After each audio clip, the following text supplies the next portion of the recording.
Friday at the recently renamed Barcelona-Catalunya Grand Prix. That's because we have the Spanish Grand Prix coming up in Madrid in September. Was a straightforward affair, relatively speaking. The big storylines: McLaren, Mercedes looking very good, very good car. Leonardo Fornaroli was able to jump straight into the car and go very quickly indeed. Quite wide turn-ins, couple of mistakes, but still the lap time was there. Very committed. Good to see. Talented driver, as we've always said. But it just showed this weekend how good that McLaren is, that he can just jump in and have that level of confidence on the soft tyre. So Lando Norris and Oscar Piastri making very good use of that. Similarly, wide turn-ins, just generally a little bit ragged on both their laps, but first and third by the end of practice on Friday. Just a note there, the soft tyre looks pretty good in terms of potentially being a race tyre. Equally, doesn't seem to be that much quicker than the medium or the hard. And within the range of the grid, 22 cars, we saw all three compounds being used with fuel in them towards the end of FP2. So from a Pirelli point of view, it's the middle range compound. Looks to be about spot on for Barcelona. So the first bit of news, McLaren Mercedes looking very strong, pretty near the factory team. George Russell had a very good day after a very poor Monaco, of course, helped possibly by Frederic Vesti being in Kimi Antonelli's car for FP1. FP1 in Barcelona was a real young driver session. Mercedes historically don't seem to give Vesti much of a run, so not too much pace from his car. George able to focus on what he was doing and ended up quickest indeed in FP1. So not a bad way for him to start, and just about as quick as Lando. I don't think either of them were particularly happy with their laps in FP2. Oscar Piastri also doing a 15.4 despite quite a big moment coming out of turn 12 when he was getting the power on a little bit too soon from his wide entry. Classic Oscar. So that was the first thing. It's going to be a good race between McLaren, Mercedes and the factory team, that is for sure. When Kimi Antonelli got in the car, very businesslike, very professional, out of the box, pretty quick. Not able to match George in a one lap, put on the soft tyre. Let's see how quickly he can go. But when they got onto fuel runs, it was quite interesting because initially Kimi ran the soft, George the medium, and then they swapped over. And there was quite a good cameo when at the beginning of his run, when he was on the soft tyre, George was on the medium, Kimi moved over quite quickly to let George get in front and then put quite a lot of pressure on him. Sometimes George would go a little bit quicker, sometimes Kimi would go a little bit quicker, sometimes the traffic would get involved until George ran wide coming out of turn 10. I wonder if that's a precursor of what we might be seeing on Sunday. Kimi, meanwhile, absolutely spot on with everything he was doing, looking like a driver who's not letting Monaco or Canada or anything before that get to his head at all. Just looking very Alan Prost-like in the way he got into the car today and just reeled off the lap times. Very few mistakes. Just looked great in the car yet again, as he had at Monte Carlo. So look for the battle there between the two. Ferrari, Charles Leclerc not convincingly good. He was P4 in FP1 when Dino Beganovic was in Lewis Hamilton's car. So that should have given him a little bit of an edge. And indeed, he was quicker. Lewis looked a little bit lost when he got into the car in the afternoon, said there was something wrong with the rear. They said, well, maybe it's just the wind. Lewis, classic thing in Barcelona, the crosswinds there coming out of 3, going into 9. Lewis not looking particularly comfortable there. Not bad with the fuel run though, so we'll see what happens overnight with his confidence. And Charles with the big news that he's got the new brake system on the car, the Lewis brakes.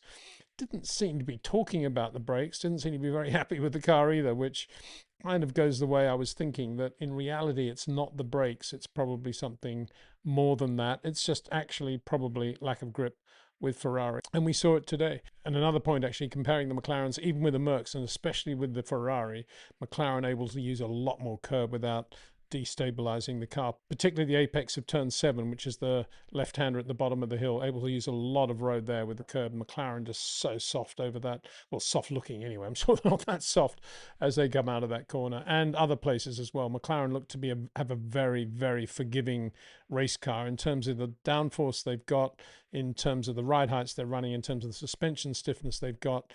McLaren always looks good around Barcelona these days. And so this year, it's also no surprise to see them going so well. Further down, Max Verstappen, not happy with the Red Bull at all. Didn't really do a run. He did one lap on the soft tyres and went straight back onto the hard tyres to do a fuel run. He's done fuel runs in FP1 and FP2. It's almost as if I don't even want to look about what the car's like. We've got no fuel in it. Let's just do our job on that, because I don't even want to drive it like that. He said quite early out of the box at the beginning of the first session, the car just feels terrible. Left, right handers, different on both. And at one point just said, I just don't know what I can do, which is obviously a slap in the face for all the Red Bull people at the moment, because it looked as if they were on the rise from Miami, then going into Canada. Not a bad race there. Monte Carlo, obviously, we never saw how it would go in the race, but very quick in qualifying. We never thought, as I said in the live stream, that Red Bull would be anything like as competitive around Barcelona. But I have to say, I didn't think they'd be this slow. Maybe it'll pick up. Maybe they're running massive fuel all day. We'll see tomorrow. I hope so, because at the moment it doesn't look easy for Max Verstappen. He's basically a second off the pace at the moment on the soft tyre. And put another way, he's only a tenth quicker than Arben Lidblad. That's not in any way to decry Arben's performance today, but for Red Bull A team driver Max Verstappen to be only a tenth quicker than Lindblad in the Red Bull B team, there's obviously something seriously wrong there with the A car. Let's hope they get it right. Gabriele Bortoleto did very well. The Audis look very good. Another car. It was interesting actually to see Paul Aron, quick driver, talented driver. He's driven a few. He's had test deals with a number of Formula One teams now, but he's with Audi now. And it was interesting to see him jump into the car and be only fractionally slower than Fornarello. They were the two quickest of the rookie drivers, or the young drivers, in FP1. And bearing in mind it was an Audi, I mean, excellent performance from Paul Aron. He just jumped into Nico Hülkenberg's car and went really well. Quicker, actually, than Gabriele Bortoleto, who had some good runs on the soft tyre. It was almost as if they were sort of wondering what was wrong. Do you want another run, Gabby? No, maybe. No traffic or anything. And there's Paul Aron going that quickly. So I think that just shows how good that Audi chassis is. Interesting point, isn't it? But not necessarily because we know how good it is. And Nico Hülkenberg, very, very good when he got into the car this afternoon as well. Isack Hadjar, there or thereabouts, 0.3 slower than Max in what is obviously a very difficult car at the moment around Barcelona. And then the usual suspects, Oliver Behrman, not looking too badly for Haas. He needs a result, doesn't he, this weekend? So it started reasonably well for him. Liam Lawson lost time in FP1 when the car ground to a halt at the pit lane entry. And mention should be made of, I guess, of Luke Browning, who was supposed to be out in the Williams, didn't do a lap in the Williams. So that wasn't good, was it? I often say these FP1 days for the young drivers are not really worth it, because the teams, how much attention do they really pay to it? They have to do it by the regulations, but it's not good, is it, when he doesn't even do a lap? The two Aston Martin-Hondas right at the back as well. So, yeah, not getting any better for Fernando Alonso in his home Grand Prix. Bear in mind that he's the sort of ambassador of Barcelona now. He's a Catalonian driver initially. Well, not initially, he is. Whereas Carlos Sainz has lent his name to the Madrid race. And there's quite a lot of bad blood between those two races. Sad to see. Typical Formula One, I suppose you could say, all to do with money. Barcelona resentful that Madrid came up with a lot more money to get their way onto the calendar and then took the Spanish Grand Prix title from them. And so this weekend, actually, as we've got the Grand Prix in Barcelona, and yet if you look through the inbox, there's lots of emails coming from Madrid talking about a new sponsorship deal here, and we're going to have a press day next week. I mean, you would imagine that they would just respect one another and try to work together to build up Formula One in Spain, but no, it's not happening at all. It's just so petty, it's pathetic. The other big news, of course, and a follow-up to the video I did last night about the F1 timing admitting that they had inaccuracies at Monte Carlo, which is unbelievable, really. They're admitting it now, this late, 5 days late, 4 days late, and that they occurred anyway on the timing loops, the speed loops in the pit lane. They admitted it. And also the revelation from the stewards that when they asked during the race, because of the abnormal number of speeding penalties, if there was any issue with the loops in the pit lane, and they were told categorically there was no issue. So, as I said in the video last night, it's an absolute no-brainer that they should give P3 back to Pierre Gasly, and that's indeed exactly what they've done. And they actually during FP2, the email comes through, official race results, Monaco Grand Prix. Suddenly Pierre Gasly's up in third place, Isack Hadjar is P4. And it's, but it's a horrendously bad situation, particularly now that we know there was a problem with the speed loops in the pit lane. It's a particularly bad situation for all the drivers that did come in and served their 5-second penalty in the pit lane, because once that's happened, you can't rebuild history. It's happened, and there's no way that those guys can benefit at all. They didn't issue protests. They didn't. So only Alpine will benefit from this. But good luck to Alpine, Steve Nielsen, who's done an excellent job there with his team of engineers, at least to show the problem there. One wonders, if they hadn't protested, would the FIA be coming out with a statement saying we had a problem with the speed loops in the pit lane? Would they have done that proactively? I very much doubt it. So all credit to Alpine for bringing that out. But what it means for the other teams now, it's just horrendous, isn't it? And you could say, well, don't serve your penalty in the pit lane now. That's the moral to that. But as I understand the rules, you have to. And if you don't, you get another 5-second penalty. Whereas Pierre Gasly, fortuitously, probably because of the way the restarts and everything else, didn't serve them, and he was able to have that time added and got away with it. So good luck to them. But bear in mind that once you've stopped and served your 5-second penalty in the pit lane, there is no way that can be undone. It's no surprise now that there are rumblings that teams like Mercedes and McLaren, well, Mercedes, it's a difficult one, obviously, because Kimi won the race. Let's think about George Russell.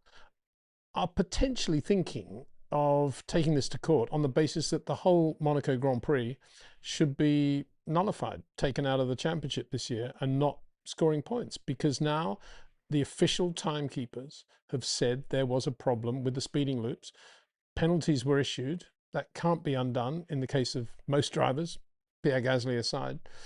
And if you're George Russell, you'd think, what was that all about? I didn't deserve those penalties. I got penalties. I could have finished higher up.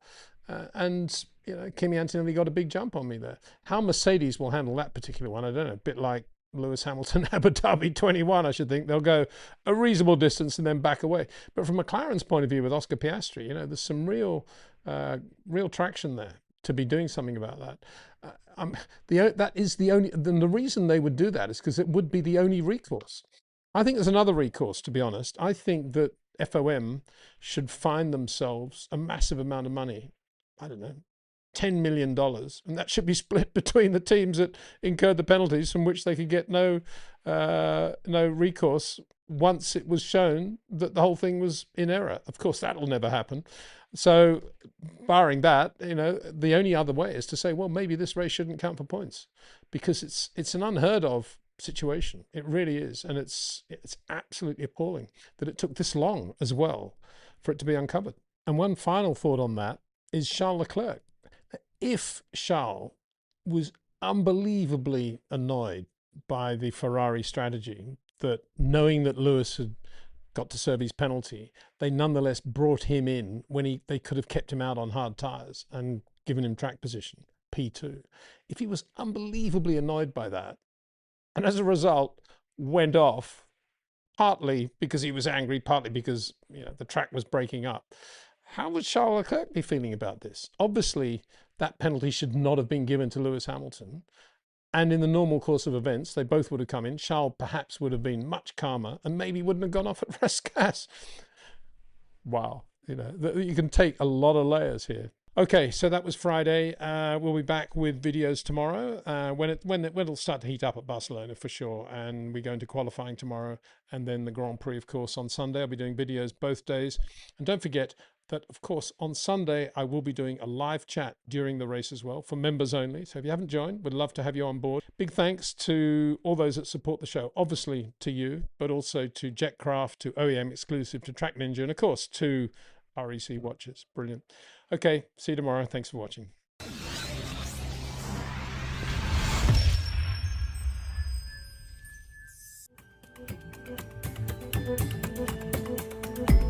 George Russell was quickest in FP3 on Saturday morning in Barcelona for Mercedes and converted that into pole in the afternoon. Beautiful lap by George in a punctuated qualifying session in which Charles Leclerc for Ferrari on his first flying lap trying really hard with the new brakes, looking not very much like Charles Leclerc, hit the double tyre barrier coming out of turn 4 head on, kept his hands on the steering wheel, walked away looking very, very down, as you would imagine for Charles Leclerc. So let's just talk about that first of all.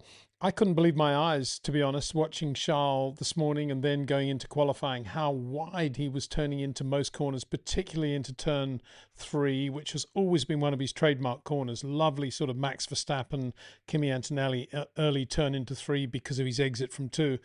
But now, I guess because of the characteristic of the hybrid carbon industry Brembo brakes that he's now running, which have great stopping power, presumably he's now being induced into braking more in a straight line and starting to turn in a bit wider as a result. And that's exactly what caught him out going into turn 4, turned in a little bit later than he normally would have in previous years. Got onto some marbles, ran wide and straight into the barrier. Very unusual place to have a shunt in Barcelona, but a terrible end to qualifying for Charles Leclerc. I did say in the live stream building up to this race that I felt personally it was going to be a mistake for Charles to start playing around with brake materials, given the way he drives compared with Lewis. And the risk of saying so it proved, I don't think that is the case. I'm sure he will get used to this new setup. But there's no doubt, looking at the 2 laps, and Lewis particularly absolutely brilliant right at the end of qualifying, that Lewis was the one with the lovely, soft, supple inputs. Yeah, still a little bit wide as Charles going into 3. A relic, I think, of going back to the last few years at Mercedes, as we've been talking about. But into 4, Lewis absolutely brilliant into 4, slightly earlier even the Max into there, finding the grip and just getting on the power beautifully throughout that long right-hander.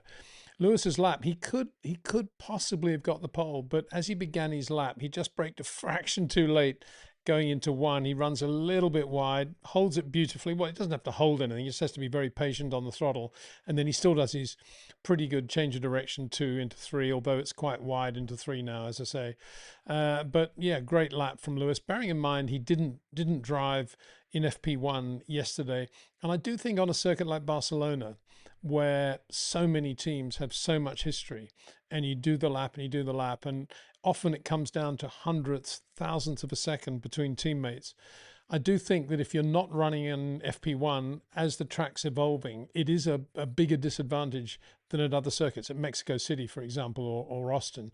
But in Barcelona, where it's unbelievably close and there is a groove there, it definitely is a disadvantage not to be running in FP1. I think that hurt Kimi Antonelli as well at Mercedes, helped George, helped Charles, you would have thought, but then Charles was trying all this new stuff. And his style, he just looked all over the place. He did not look like Charles Leclerc to me, the way he was driving the car. It could have been somebody else in the car all day, and to some extent yesterday as well. When he was quick, it looked quite edgy, and there were always sort of moments like this going into corners. And he just didn't, there was nothing soft about his driving today, nothing at all. And I think that was another reason that he ran wide going into 4, admittedly from a very wide turn-in point already. So I think if he'd been on his old brakes, just trying to get back in the rhythm of things and speed up, as inevitably the Barcelona track picks up grip, it always does, I think he would have been in the rhythm and would have been okay. But, you know, that didn't happen. Here we have Charles now starting P10 in a rebuilt Ferrari. Not a good thing as well. So another bad weekend for Charles Leclerc. So George Russell on the pole, very, very good pole. You would have thought his nearest rival was going to be his teammate, Kimi Antonelli, but it was Lewis that split the 2 Mercs with that fabulous lap. Kimi Antonelli also looked beautiful on the lap. As I said yesterday, very Alan Prost-like on the lap, but he ran out of power in the last sector, and you can see it. I mean, ridiculously slow compared with George on the last sector when you think how competitive he was over the lap. George on the last sector, 22.715. Kimi Antonelli, 22.915. I mean, to a thousandth of a second, you can say he was 0.2 slower in just one sector, that sector 3. So, yeah, he would have been very near George. But he was, having said that, he was slightly slower in sector 1 and a little bit slower again in sector 2. So again, to me, that's a little bit of Kimi not running in FP1. Don't forget, he's still relatively inexperienced as well, and to have to jump in the car then and make up for lost time. He did a very good job, and we'll start P3. Not a bad place to be in Barcelona, of course. You're on the clean side of the road. If he makes a good start, which I guess Mercedes are pretty good now, aren't they? Lewis is the one, though, that probably has a half a chance of being in the lead going into the first corner. So that's why it's going to be interesting. Have George there, and then you got Kimi potentially on the inside of George. After you, Claude, after you, George. That'll be definitely worth watching. And then P4, Lando Norris, who I felt a bit sorry for Lando because he had already finished, he'd finished the first 2 sectors of his lap when Charles went off, and he was really quick, and then just had to pull into the pit, so he never finished the lap. And then that always upsets your momentum. He then had to sit it out, and he was the first out just to make sure he got a lap in the last phase of qualifying. The first of 4 drivers basically on 1 minute 15.0. Bearing in mind George did a 14.6, Lewis a 14.7, and Kimi a 14.9. There were then 4 drivers who did a 15.0, and the quickest of those down to 1,000th was Lando Norris. As I said yesterday, McLaren, I think, have got a very, very good car here. It looked just as good today as the track picked up grip. It was very hot, much hotter today. In the track temperature was hotter today than it was yesterday. McLaren maybe not quite as sharp as they were, but still looking like a very, very good race car. They can move it around a lot, do a lot with it. And Oscar Piastri also did a 15.0, but a very different 15.0 to Lando, because like Kimi Antonelli, very slow in the last sector. We have to suggest that that is potentially one of these power dramas where they don't get all the power properly deployed during the lap. Well, they deploy it differently, and he didn't have quite enough power going over the start-finish line. That was probably it. Nonetheless, both drivers 15.0, but Oscar at the back of the 15.0 group, so he will start P7. Max also very, very quick. They were okay FP3 Saturday morning, but they got the car to work as the temperatures went up. They've got a lot of grip out of the car. Very, very good lap from Max. And he also was very slow, though, in Sector 3. But it wasn't, by his own admission, it wasn't a lack of power deployment or deploying the power efficiently. He said he just lost the edge of the car in Sector 3, lost the rhythm, lost the feel. And interestingly, on Sector 3, bearing that out, Isack Hadjar was actually quicker than Max on Sector 3, in Sector 3 on that fastest lap of Max. So yeah, Max would be right up there if it wasn't for the balance going away. Maybe he just overused the tyres a little bit in order to be as quick as he was sectors 1 and 2. That's probably what it was, because he was considerably quicker than Isack in both of those sectors. So it was probably tyre management for Red Bull, which shows that the Red Bull is more sensitive to how they use the tyres, and that is a function, of course, of a very, very small sweet spot in which that car can operate. Indeed, this morning, it was quite funny listening to Isack Hadjar, because he's very emotional, isn't he? He's a bit like, well, he's more so than Charles. And they made some change to the flat. They did something, the diff, I think, something like that. Anyway, he's going through the left hand at the bottom of the hill and gets quite a lot of understeer and just backs right out of it and says, "What was that? That is the worst understeer I've ever had in my life. What is going on? What was this? What is this crazy thing?" It was quite good to hear all that. I mean, that just gives an insight into how much they are on the edge at Red Bull between chronic understeer, probably flick oversteer, and the car being reasonably well balanced on a new set of Pirelli softs. If everything is pulling in the right direction. But if you do that and you drive it as well as Max did sectors 1 and 2, and Max, I've got to say, Max, sector 1, that change of direction out of 2 into 3, only Kimi Antonelli is doing more or less what Max does there. Just beautiful to watch. And as I say, I used to say Charles Leclerc, fabulous there as well. But if Max is doing this, just coming out going shh like this, because of the change of direction he's got in the middle of 1 and 2, it's not just the line, obviously, then Charles is now doing this. He's almost going back to the middle of the road there. I mean, I've never seen Charles do that. I don't know what he's thinking. He's a brilliant racing driver, and he's kind of changing all of the baseline things from which he operates. I mean, if you start changing the brakes, as I said in the last, just to go back to Charles, you start changing the brakes and the feel of the brake pedal and the way the brakes operate according to temperatures. That's the fundamental part of driving the car. And look what happened. Is it a direct result? I don't know, but who would know? But I mean, it's an interesting coincidence if it's not, isn't it? And just think about it. That's 3 times Charles has hit the guardrail now. So he hit it out of to back in qualifying Monaco, then of course in the race at Monaco, and now the crash here. as I say, brakes are so fundamental. You got to think that that's now. I think the change that he's made is the root cause of that, but not necessarily a brake problem that he needed to make such a fundamental reaction to. Compare Lewis with George Russell, for example. Lewis sector 1, that's the one where he braked a little bit late and ran a little bit wide into 1, but he recovered beautifully. 21.886. George Russell 21.849. So both 21.8.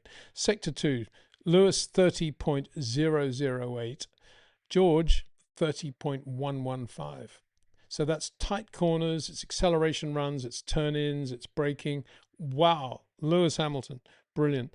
And then the final sector, of course, George had him there. The Mercedes is so good there, particularly in the hands of George Russell when they've got the deployment right. 22.849 for Lewis, 22.715 George Russell. So we'll see how it goes tomorrow. The start will be fascinating, won't it? And I guess there's potential for some overtaking, but the other thing is whether Max is going to get that Red Bull off the line as well. I haven't watched all his practice starts over the last 2 days, but every time I have watched him, it's been about 4. As he's let the clutch out, the engine's gone, ooh, and then it goes away. I mean, I don't know how he keeps his cool as much as he does, to be honest, especially just after those starts. Anyway, we'll see. And I'm not sure if I mentioned it already, but Isack Hadjar, in being so much quicker than Max in sector 3, basically did the same lap time, 15.0. Excellent performance from Isack. I mean, again, just a reminder of the number of people that were saying that this could be the end of Isack's career if he takes the Red Bull second drive. But I mean, wow, he's making brilliant use of it. And he is a perfect teammate for Max, as predicted. Really, really good. Other shout outs to Liam Lawson, qualified P8 in the Visa Cash App Special. And at the same time, Arvid Lindblad was P11, so very good performance by that team, particularly by Liam, though, who's really starting to go well now and got a great rhythm to his driving. And that sort of style, just slightly wide turn in, just making sure you've got the load correctly balanced and you start massaging the load correctly with the footwork. Liam's doing that beautifully. Nico Hülkenberg, evergreen Nico Hülkenberg, never count him out. There again, making Q3 for Audi. Very, very good performance. Bortoleto wasn't slow either. And of course, Charles Leclerc will start P10 in the other Ferrari rebuilt from that accident. So, going to be a fascinating race. Don't forget, I'll be going live during the race, about half an hour before the start, for members of this channel. If you haven't joined, very easy to do so. Just press that join button, and a small fee that needs to be paid, but I'm sure you can handle that. We'd love to have you on board. And that'll be starting just half an hour before the race starts, so looking forward to that. And then after the race tomorrow, I'll be doing another video to sum up what has happened. Big thanks to Jetcraft, to Track Ninja, to OEM Exclusive, and of course to REC Watches for their support of this channel. Thanks for watching. See you tomorrow.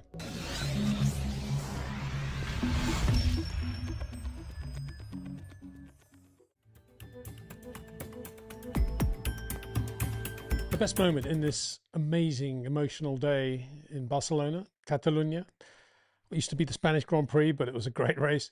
The most amazing moment, I thought, was after Lewis came out from his pit stop under virtual safety car and he got the lead from George Russell. And Carlos Santi, Lewis's race engineer, was on the radio straight away. I mean, you could tell he was, oh, you're in front.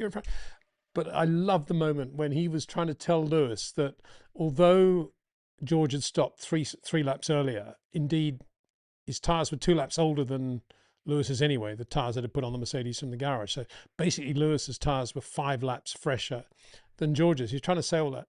And Lewis just kind of overrode him and said, how many laps to go? How many laps to go? And I just thought, yes, that is the moment when Lewis Hamilton knew that he could win this Grand Prix, because he was in front and he'd been given basically a free pit stop and he was still in front and he had these newer tyres, obviously. And I mean, you knew then he was just going to put his head down and just string together these laps that did win him the Barcelona-Catalunya Grand Prix. I'm absolutely emotional about it still, speechless almost. I've said that before, but there's so much going on, isn't there? Well, Kimi winning Monaco, now Sir Lewis doing this for Ferrari in Spain, just amazing. I can't help thinking back to Friday when he got the car back from Dino Beganovic, who'd run it on FP1, and Lewis is in the car, and he basically said, I just can't feel the car at all. And they were saying, well, you're a bit slow here, there, Lewis. He said, well, I'm nowhere near my limit. That's why I just, and it was kind of lost. But he recovered beautifully. And then all around him, I can't help thinking that, I mean, of course, he would never want a teammate to shunt. And you know, nobody in Formula One ever wants anyone to shunt. But when something like that happens with Charles, and you know that he's just switched basically brake systems to Lewis's system, which is the first really big thing that's happened for Lewis at Ferrari. And Charles trying, obviously, to go for the pole, but also to match Lewis's pace, which he's then picked up beautifully on Friday afternoon and throughout Saturday. Goes off in a really sort of amateurish way. You could say, obviously that's not the right adjective probably, but that was Charles turning in wider than normal, trying to use the Lewis system around the Lewis brakes, and just completely lost. And that would have been not comforting for Lewis, but it would have just secured his position.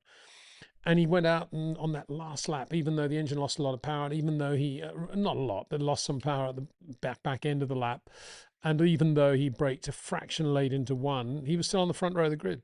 That's really big. And then they start on softs. It's kind of irrelevant what Charles started on, because where you were in P10, kind of, you take every risk you can. But for Lewis to start on softs was a brilliant decision, I thought, because that wasn't crazy at all. Very closely matched, all the compounds, the Pirelli compounds. I mean, the key to Barcelona always, when it's hot anyway, is the short stints. And you can run a 3-stop strategy, or you can extend the stint and try and run softs right at the end. And it never really works, because the heat quickly builds up and the tyre goes away. So the right way to do that was to run the soft at the start, see if he could get the lead off the line as a result of the additional grip. And if he didn't, just sit there, wait and see what happens, try and make the tyre last as long as possible. And he wouldn't have lost that much ground, because almost certainly the mediums in that heat on full fuel loads were going to go off pretty quickly as well. That's exactly how it worked out, except that Lewis didn't take the lead into turn one. He almost did. He made a very good start, but then so did George. And bear in mind, Lewis is on the dirty side of the grid. Probably overall, Lewis did a better job, but not a better job, was quicker off the line. But George did a really good job, got the lead. But then Lewis, with Kimi Antonelli behind him, which is always a bit of a worry these days, the guy he replaced at Mercedes, the guy who's won 5 races in a row, Lewis just put his head down and drove beautifully in that first phase of the race. But yes, his tyres went off about lap 13. The mediums were going to go through to about lap 16, 17. They went off, and Lewis then went on to hards, which was the fairly standard thing to do, the right thing to do. And in the context of Barcelona being a circuit where you do want to stop early, it wasn't a bad thing to do either, because at the front of the race, George Russell had underplayed his cards, I think. That was the moment in that first stint when he got the lead to pull out a lead. That's what he needed to do. He's in free air. He's got nothing to trouble him. He needed to have built up a lead over Lewis at that point, and he didn't do that. He was sort of driving quick enough to be in front, to give himself a little bit of a margin, and then not going any quicker. Now, I wonder, I mean, maybe it's unfair for me to say that. Maybe George was going absolutely as quick as he could go. But if that's the case, now is the time to say that probably this compression ratio thing has come into play, and maybe the Mercedes engines now is not as strong as the Ferrari or some of the others as well.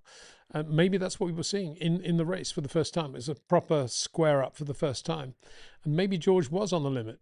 We need to see a few more races really to make that call, but for me, George didn't go quick enough in that first stint. And then you could start to smell that something was going to happen. Either he was going to be vulnerable to Kimi, who was doing a very good job behind Lewis, looking after his tyres, as ever, great tyre management, car square to the road, early turn in, all that stuff. All the Alan Prost things we've been talking about. And Lewis in the middle there, sandwiched between the two Mercedes. So he comes in before they do, obviously, because he's on the soft tyre. It goes off. He puts on the hard tyre. They go onto the hard tyre as well, which in George's case is probably another mistake, covering Lewis like that when they didn't really need to do so. And in that situation, they're still running 1, 2, 3, with Lewis doing a very good job of holding the two Mercs up in a way, because George is gauging his speed off Lewis and Lewis is holding off Kimi. And that's frustrating for Kimi because he's got Lando Norris sort of 2 seconds behind him. So they're on the hards going in this sort of stalemate. And Mercedes are not getting the advantage that they would have wanted in a perfect world in this early phase of the race. And then Lewis, partly because I suppose starting on the soft, they were always thinking 3-stop anyway, but they could easily have converted it back into 2 at that point because they hadn't really lost anything. But then about lap 28, they say to Lewis, whose tyre's obviously a little bit older than the two Merc sets of tyres. They say to Lewis, what's the handling like, Lewis? What's the grip like? And he said, well, classic Lewis, I got some understeer, but then I got some oversteer too. And he's towards the end of the lap now. He's kind of coming out of 12. He may be in the strategy group, but fair's fair. You know, Ferrari make a great call. They make a great call. And as Lewis is accelerating out of the second last corner, they say, box, box, box. And he goes straight into the pit lane, locks up, braking for the speed limit line. Absolutely fabulous. Straight in. They put medium tyres on. Great call. Bearing in mind, this is a race of short stints and you don't want to get into a deg stage. And Lewis, they goes out on the mediums. And very quickly, he gets up, right up there. He's super quick on the mediums, great in traffic, very relaxed, not relaxed, he's very soft and supple and everything's nice, even though he's going through the traffic. And he's catching the Mercedes. And again, at this point, because the Mercedes are racing one another now, Lewis is out of the frame, so Kimi goes straight up behind George. And George is starting to have to defend against Kimi without overusing his tyres, and there's quite a lot of this going on into the braking areas, and Mercedes are starting to say, don't slow one another up, you know, we got to think about, I think they said about Lando at that point, which just shows what everyone was thinking. And Mercedes are slowing one another up, and Lewis is just scything through, taking half second off the two Mercedes all the time. Absolutely brilliant. This was an amazing stage of the race with Lewis on medium. What a great call for him to do that. And it was exactly the right thing to do in a race, as I say, which is basically about undercuts and short stints, shortening the stints as much as you can without ruining your race. And Lewis did exactly that. And of course, eventually he was going to have to make another stop to get onto his hard tyres. And he had new sets of hard tyres left, 2 new sets left, like everybody else.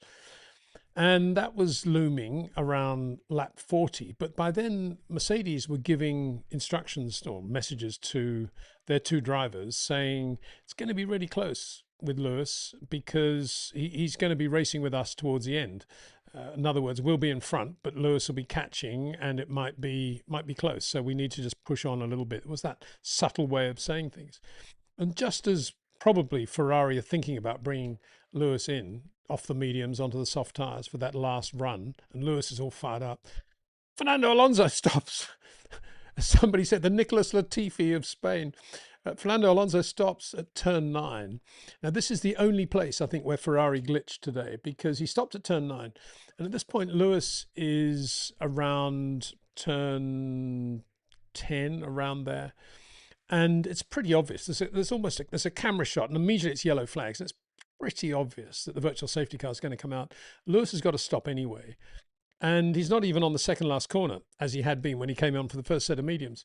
And he accelerates out. And there's a moment there when you think, nah, they're going to call him in. And they don't. They don't call him in. And virtually as he goes past the pit lane entry, the BSC sign comes on. I think that was a little bit of a sleepy call because they should have brought him in. And then he had to do another lap. Anyway, it still worked out because he went back onto the hards, and because everybody's under virtual safety car at that point, obviously the Mercs can't do anything. And Lewis re-emerges in the lead, just in front of George on his newer set of hard tyres. And this is when that conversation that I began the video actually took place. As you know, they're kind of all fired up saying, oh, Lewis, you know, your tyres are a bit newer. And all Lewis wants to know is how many laps to go. I want to focus on this. This is my race now, guys. He doesn't say that, but you can tell that's what's going through his brain. And he does it, and he wins the race. Absolutely brilliant. There was a bit of a scare at one point that he had some sort of yellow flag infringement, and a bit of argy-bargy about that. And he was going really quickly, setting fastest laps to get away from the Mercs because of the potential for a penalty. But that went away quite quickly. And still, he was phenomenally quick. And Mercedes, because they didn't have a big advantage to play with, and because they've been racing one another, you know, it all ended. And, well, ended in a Ferrari win. But then we can't go through this video without talking about Kimi Antonelli and his drive.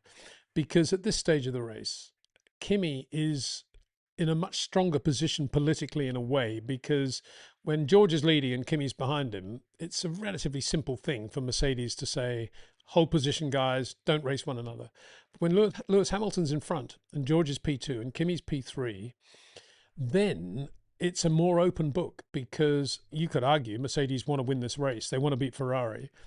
And if Kimi is on the radio saying, I can go quicker, then what are they going to do? You know, and he did. He kind of did. I've got more pace, guys, is how he phrased it, which is a nice way of phrasing it. And there wasn't really a response to that. And George went a bit quicker. That's right. The message went out to George, and he just said, George, we need a little bit more pace because Lando's catching Kimi. Go a little bit quicker. But of course, everything George did, Kimi just matched straight away, and he's driving. He's driving with just the car square to the road. I've said this a million times now, but I'll say it again. Very Alan Prost-like, looking after the tyres in the way he positions the car, in the way he has the car flat to the road more often than George. His beautifully soft inputs, his earlier turn-ins, he's using less road around the lap, in other words.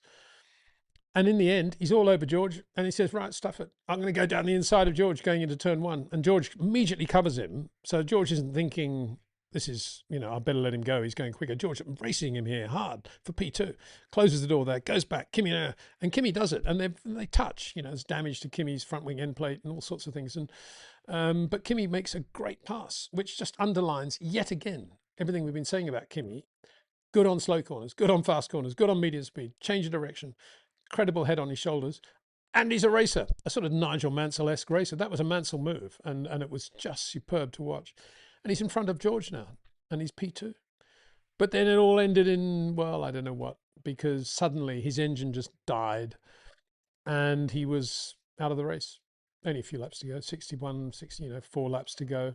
Just like George in Canada, except it was, it would have been nicer if it happened earlier, not after he'd done the great pass. And the engine just stopped. And I guess it's the same as Lando in Monaco. It's 3 now. And we think Mercedes should know what's going on, but quite clearly they don't. And because it's happened again. And this is, amazing, isn't it? In this 2026 year of, complication, we've now got this reliability coming in. And there was Kimi. But the nice thing was Kimi was there at Parc Fermé to congratulate Lewis after the race. I thought it was a really nice gesture. And, because it wasn't a great day for him in the end, because George got quite a big bonus number of points. Fair enough. I mean, he had that retirement in Canada. No one would decry him that. But it was still a nice gesture, I thought, from Kimi to be there. And George P2 couldn't do anything about Lewis. And I say, maybe now the compression ratio thing, we need to think about that being a factor. And maybe Ferrari now much more competitive everywhere. P3, Lando Norris, who was pretty quick at the end, but then fell away. His tyres went off and couldn't get any more out of the McLaren. When he was there with Kimi, near Kimi, you could see how much wider his turn-ins are still compared with Kimi, and how less flat he's got the car on the road, how he does use the tyres more. But guess what? He blew Oscar Piastri away, who again was really nowhere all weekend. So yeah, very good result for Lando in that respect. But McLaren, I think, car was better than it looked today, I would say. Max Verstappen finished P4 in the end, and he benefited also from that stop. He'd started on softs like Lewis, a good choice, I think. Why not go for it? And ran medium, hard, and then ran mediums and hards, and eventually finished 4th. But quite clearly, the Red Bull isn't a quick car. Quite quickly, it goes through its tyres faster than other chassis. And although recently, under the internal combustion engine assessment, it was assessed by the FIA to be the most powerful power unit out there, not the electric side of it. Bear that in mind. It wasn't a quick car, and Max did really well to finish 4th. Isack Hadjar finished 6th, and Charles Leclerc did a pretty good job from where he was. Car completely rebuilt. Interestingly, they changed the brake friction material in all the rebuild. I suspect because of the regulations, they can't make substantial changes to the type of brake material. I'm sure they can't go from Brembo to Carbon Industry or vice versa. But it's interesting, isn't it? They got away with that. Well, not got away. They obviously said there was damage. How the rear brakes got damaged in that shunt, I'm not exactly sure. But anyway, they changed the friction material. And he looked like a different driver today. I thought he looked like the old Charles Leclerc from where he was on the grid, doing a pretty good job. The only mistake he made is that because of where he was, there was a sort of natural tendency for him to want to extend the stints and get track position in the traditional way. Of course, that never really works in Barcelona. And I think it came back to bite him in the end. But ultimately, he didn't finish either. His car suffered a chronic hydraulic failure and ground to a halt.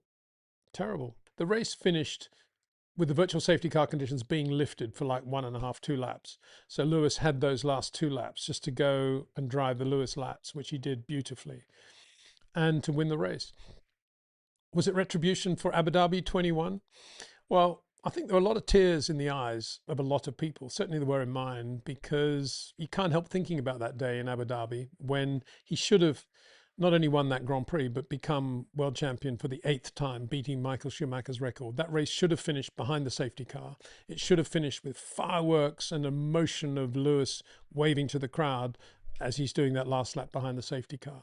Instead of which the FIA broke their own rules, the race director, and didn't didn't tell the lapped runners to unlap themselves.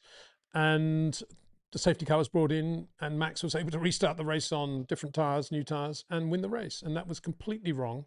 It was not defended properly by Mercedes, in my opinion. It was only taken to a certain level. But now here we are, all these years later, 5 years later, and here's Lewis in the Spanish Grand Prix, the Barcelona-Catalunya Grand Prix, winning his first Grand Prix for Ferrari.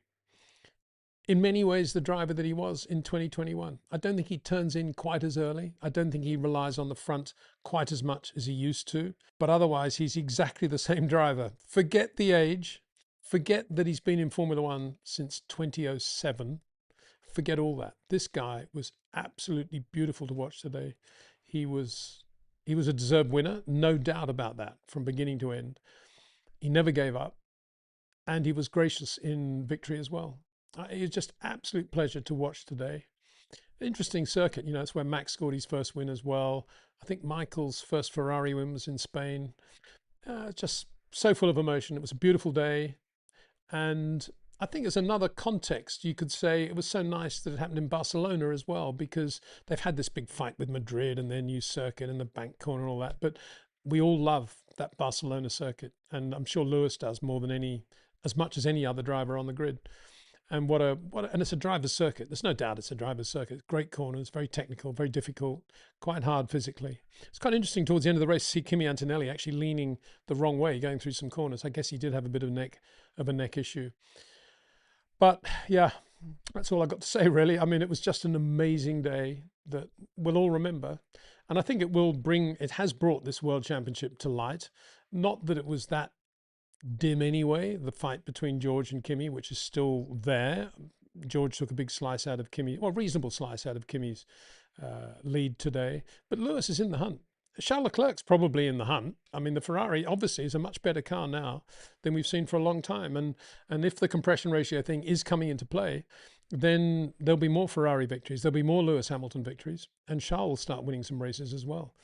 And don't count out Max. The power of that Red Bull powertrain Ford engine will blow everybody away. Yeah, right. But you know what I mean? It's Red Bull will always come back. And, you know, he's getting some softly results right now, but they will start to come. And McLaren, well, I don't know. I just felt McLaren had a better car than their drivers showed today. Lando was just about there, but Oscar Piastri, incredibly disappointing. Anyway, let's not detract at all from the guy standing in the middle of the podium, listening to the Italian and the British national anthems, who has just won his first Grand Prix for Ferrari. What a moment. Thanks for watching. We'll be back with some live streams. Obviously, not some, with the live streams coming up. I'll be doing some cam chat tomorrow, I'm sure. I'm pretty sure Cameron's going to be pretty emotional about this one as well. And thanks, a big thanks to Jetcraft, to REC Watches, to Track Ninja, and to OEM Exclusive for their ongoing support of this channel. Always wonderful to have them behind us. And thanks to you, the viewer, for watching. See you soon.